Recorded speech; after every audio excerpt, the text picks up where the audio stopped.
నమస్తే. ప్రస్తుతం మనం మలక్పేట్ పోలీస్ స్టేషన్ దగ్గర అవుతున్నాం. సో మలక్పేట్లో మరో సంఘటన అయితే బయటకు వచ్చిన పరిస్థితి. సో ఏదో చూసుకున్న మార్వాడీల ఆగడాలు రోజు రోజుకి పెరుగుతూ ఉన్నాయి. సో ఇప్పటికే ఇది మూడోసారి అనుకోవచ్చు. మలక్పేట్లో కూడా ఒక ముస్లిం వ్యక్తిపై కూడా దాదాపుగా ఒక 10 మంది మార్వాడి వాళ్ళు దాడి చేసిన పరిస్థితి. సో మరి దాడి చేయడంతో ఈరోజు అది కాస్త పోలీస్ స్టేషన్ కూడా వచ్చిన పరిస్థితి. సో ఇక్కడ పోలీస్ స్టేషన్లో ఆ బాధితుడు అయితే ఉన్నారు. ఆ బాధితుడు సమస్య చెప్పుకుందామని బయటికి వస్తా ఉన్నా కూడా పోలీసులు ఎక్కడ వారితో మాట్లాడించే ప్రయత్నం చేయనట్లేరు. సో మరి ఈ మార్వాడీలు ఇట్లా దాడులు చేస్తూ ఉన్నారు వరుసగా. సో మరి మార్వాడీలపై ఇలాంటి చర్యలు ప్రభుత్వం కానీ పోలీసులు కానీ తీసుకోరా? అసలు ఎందుకు ఇట్లా జరుగుతూ ఉంది రాష్ట్రంలో? సో దీనిపై మరి ఇప్పుడు మనతో పాటు మాట్లాడడానికి ఇక దీనికి సంబంధించిన వాళ్ళు చాలా మంది వచ్చిన పరిస్థితులు మాట్లాడించే ప్రయత్నం చేద్దాం. నైట్ 8 గంటలకు మార్వాడి దుకాణం పోయిండు మనోడు. వాళ్ళ భార్య ఇంట్లో లేదు. ఇంట్లో లేకపోతే ఆకలి కావడంతో వాళ్ళు ఆయన ఆకలి వేయడంతో పోయి తిన్నాడు.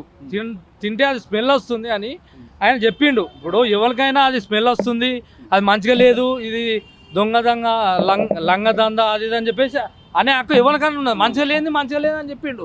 చెప్తే యాజమాన్యము వాళ్ళ కుటుంబ సభ్యులు 15 మంది వాళ్ళ మార్వాడికి సంబంధించిన వ్యవస్థలు వాళ్ళు ఆయనపై దాడి చేసారు.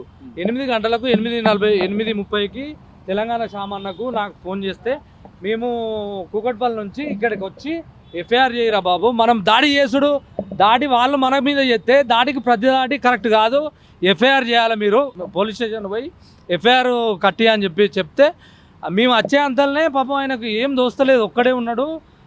వీళ్ళందరూ 10-15 మంది ఉన్నారు. ఆయనకు భయభ్రాంతులకు గురవుతున్నాడు.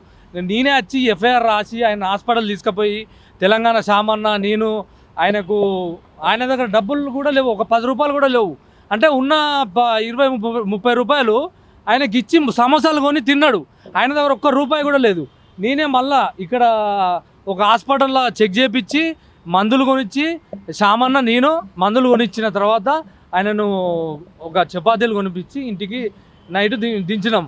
ఇలా పొద్దున వాళ్ళ బామ్మారిది వాళ్ళ కమ్యూనిటీలో 2-3 తీసుకొని వచ్చి మేము ఒక దగ్గర ఉంటాం, మా నైట్ చచ్చిపోతే నువ్వు ఏం చేస్తావు అని నేను అడిగిన. మొత్తం కాంప్రమైజ్ చేయడానికే ప్రయత్నం. ఎఫ్ఐఆర్ అవుతుందని చెప్పిండు. ఎఫ్ఐఆర్ చేద్దామనే చెప్పిండు మనోడు. ఎఫ్ఐఆర్ చేద్దాం అంటే మనకు నిన్న మనకు హాస్పిటల్ ఏంటంటే సిటీ స్కాన్ రాసిర్రు. సిటీ స్కాన్ మనం ఉస్మానియా పోవాలి కాబట్టి పొద్దున్న నుంచి ఆయన ఎక్కడో ఉంచి ఇప్పుడు పంపిస్తారు ఉస్మానియాకు. ఇంకా ఎఫ్ఐఆర్ కట్టలే, వాళ్ళ మీద ఎలాంటి చర్యలు తీసుకోలే. ఈ పూర్తి బాధ్యత ప్రభుత్వం చేస్తుందా లేకపోతే మార్వాడీలకు ఎవరు ఈ పద్ధతి ఇదే నడుస్తుంది. ఇప్పుడు ఏందనంటే ఎవరు స్పందిస్తలేరు బ్రదర్. తెలంగాణ ప్రజలు ఎవరికి ఓటేయాలి, మీరు ఎవరికి ఓటేయాలి అనేది ఇప్పుడు నిర్ణయించుకోవాలి ఖచ్చితంగా. ఏ ప్రభుత్వం ఆయన పోయిండని ఈయనకెత్తే ఈయన నెత్తి మీద పెట్టుకొని ఏమో చెప్తే ఏమో జరుగుతుంది. మీకు అందరూ గుర్తించాలి ఎవరు ఏంది అనేది. తెలంగాణ ప్రజల సమస్య ఇది. ఓన్లీ తెలంగాణ ఒక్కని మీద దాడి జరగలే, తెలంగాణ ప్రజల మీద మొత్తం జరిగింది. 15-16 మంది ఉన్నారన్న దానిలో. వాళ్ళు ఇప్పుడు తీస్తున్నా అంటారు వాళ్ళు. ఇప్పటి వరకు ఇంకా సీసీ కెమెరా ఏం మనం ఫుటేజ్ చేయలే, మనకు చూపెట్టలే.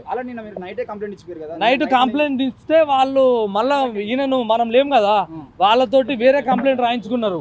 అది ఎట్లా రాసుకున్నారు అనేది మనకు తెలియదు. ఇంకా వాళ్ళు మనకు చెప్పలేదు. అది విషయం అన్న. Thank you. వాళ్ళ కమ్యూనిటీలో వీళ్ళు టైఅప్ చేసుకొని వాళ్ళు బెదిరించిందని అనిపిస్తుంది నాకు. అంతేగా అన్న. ఇప్పుడు ఏదైనా ఇప్పుడు మనం సెటిల్మెంట్ దందా ఒక ఆఫీస్ ఓపెన్ చేసుకుంటే అయిపోదా మరి? అంతే కదా అన్న. ఇప్పుడు మన ప్రాంతం వాళ్ళను మనం ప్రొటెక్ట్ చేసుకోకపోతే ఇంకెవడు ప్రొటెక్ట్ చేస్తాడన్నా? ఏం చేస్తాం? ఇక రాష్ట్రం ఎఫ్ఐఆర్ చేస్తున్నారో వాళ్ళు ఏం చేస్తారో అర్థమైతలేదు అన్న. ఇక వాళ్ళు పూర్తి డీటెయిల్ వాళ్ళు ఇవ్వాలి. ఇక్కడనే ఉన్నాయి. అదే ఎఫ్ఐఆర్ చేస్తున్నాం, మన ఉస్మానియాకు పంపిస్తున్నాం, అది ఇది అని చెప్పేసి వాళ్ళ కుల నాయకులు అత్తుండ్రు, ఎవరెవరు అత్తుర్రు, మనల్ని ఇట్లా చూస్తారు అట్లా చూస్తారు, మీరు ఎంతమంది అన్నారా అని. ఇప్పుడు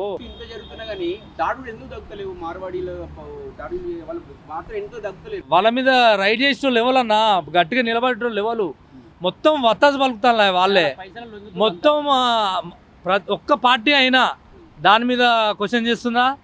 అరే ఎట్లా ఈ దందా చేస్తుర్రా భయ్, మరి గవర్నమెంట్ ఏం చేస్తుందా అని ఎంత పెద్ద ఇంటెలిజెన్స్ వాళ్ళు ఏమైనా మాట్లాడుతుర్రా?